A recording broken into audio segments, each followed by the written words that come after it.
History remembers them as allies, yet their friendship was never simple.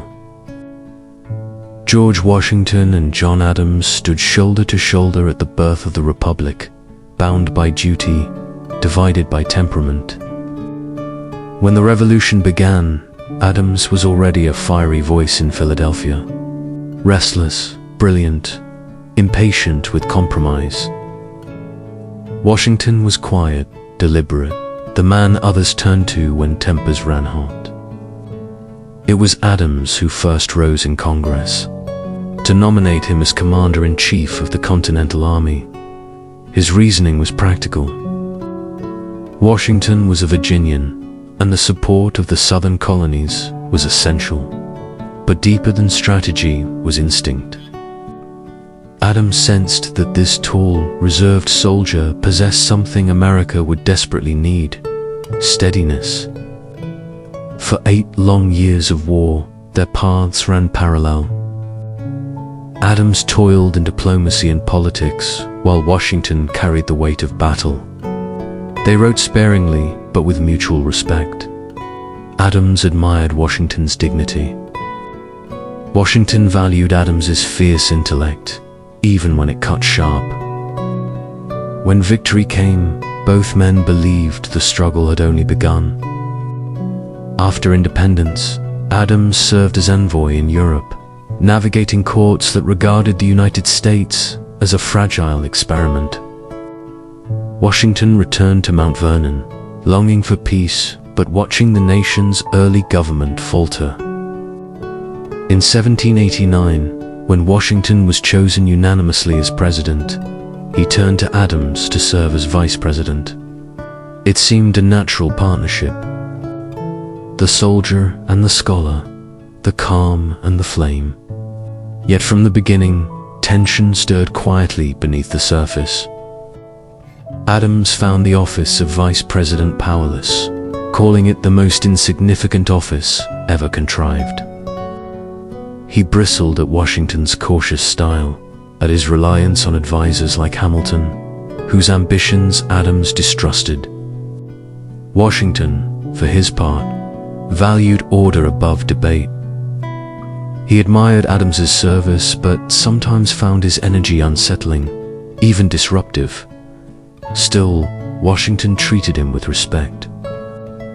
He invited Adams to council, sought his opinion on matters of state, and acknowledged publicly his contribution to independence. When critics accused the administration of arrogance, Washington defended the integrity of his vice president.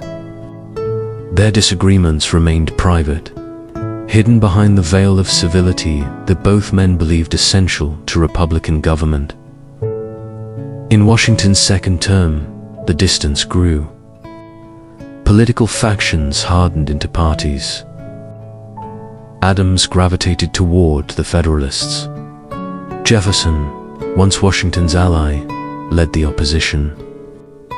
The president despised the rise of partisanship and refused to take sides, but Adams found himself caught in the storm. He supported Washington's neutrality during Europe's wars, yet even that common ground could not erase their weariness with one another. When Washington chose to step down, Adams was among the first to praise his restraint. He called him the most illustrious character which has appeared on this stage. The words were genuine. Beneath every disagreement lay admiration that neither man would ever entirely admit. In 1797, when Adams became the second president, he inherited not only Washington's office, but his shadow. The people adored the general still. Adams knew that whatever choices he made, the comparison would follow him. Yet he carried on, guided by the same principle that had once united them: the belief that liberty required virtue. Washington retired to Mount Vernon and seldom interfered in politics again. Adams governed through crisis and division. But when news reached him in December of 1799 that Washington had died, his reaction was quiet and sincere. His example, Adams wrote, is now complete.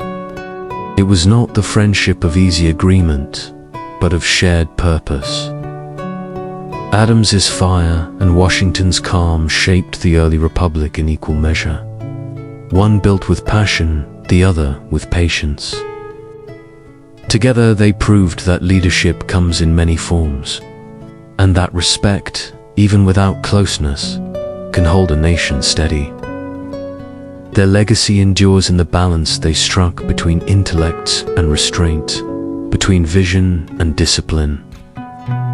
Two men, different as night and dawn, who understood that freedom's survival depended not on perfect harmony, but on the uneasy friendship of those willing to serve something greater than themselves.